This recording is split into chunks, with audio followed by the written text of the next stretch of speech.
안녕하세요, 준우스토리의 준우입니다.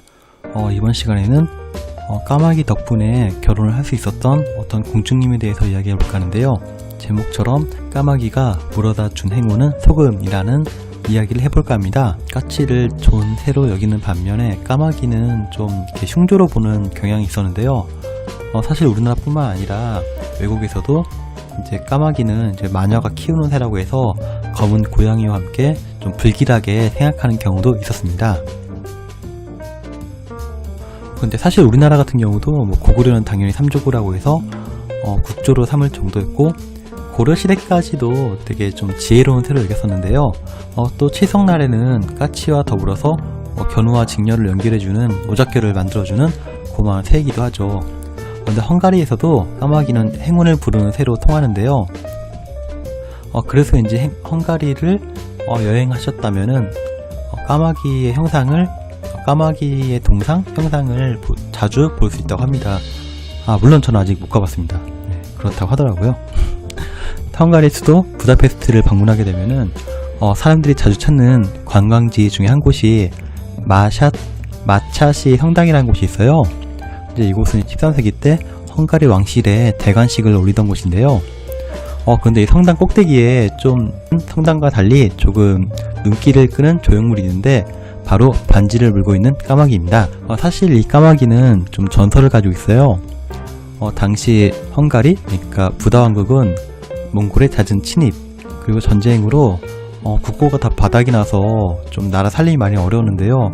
당시 국왕인 벨라 4세의 딸인 킹가 공주는 폴란드의 브로츠와프 왕과 결혼하기로 했었는데, 근데 당시 워낙에 나라에 돈이 없어가지고 비록 공주지만은 결혼 지참금이 부족해서 좀 결혼하기 어려운 좀 상황에 빠졌어요. 그렇게 걱정을 하던 공주가, 근데 당시에 이제 좀 이런 미신 풍습 같은 게 있었는데, 그 유럽을 관통하는 도나우강, 다뉴브 강이라고 하죠. 다뉴브 강이라고도 합니다. 그곳에 반지를 던지면서 소원을 빌면은 이루어진다는 그런 좀 이야기가 있었나봐요. 그래서 공주도 너무 이제 좀 걱정이 많아서 반지를 강에다가 이렇게 딱 던지는데 때마침 좀 지나가던 까마귀가 반지를 물고 날아갔습니다.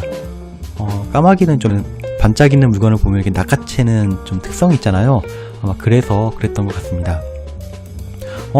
강에다가 반지를 던져야 되는데 까마귀가 낚아채니까 그 까마귀를 쫓아가게 되는데요. 그곳에 소금 광산이 발견되었습니다. 소금이 지금은 좀 흔하지만 당시에는 특히 내륙 지방에서는 정말로 비싼 좀 물건 중에 하나였는데요. 이 소금 광산을 개발해가지고 다행히 킹가 공주님도 결혼식을 무사히 올릴 수 있었고, 여기서 나온 소금을 판 금액을 가지고서 결혼 자금이 부족한 남녀들을 지원하는 자금으로 쓰였다고 합니다.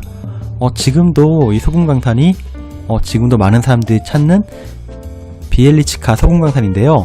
그래서 이 소금 광산에 가면은 지금도 이제 킹가 공주의 모습이 이렇게 새겨져 있다고 해요. 그 이후에 킹가 공주는 소금 광부들의 수호신이 되었고, 그 공주님의 이름을 딴 이제 소금 그런 기념품들도 많이 팔리고 있다고 합니다. 정말 까마귀가 아니었으면은 이런 소금 광산도 발견되지 못했고, 또 많은 당시 젊은이들이 결혼을 하기 좀 어려웠을 것 같습니다. 결국 까마귀가 물어다준 행운은 소금이었네요. 이야기가 재미있으셨다면 구독과 좋아요 꼭 부탁드립니다.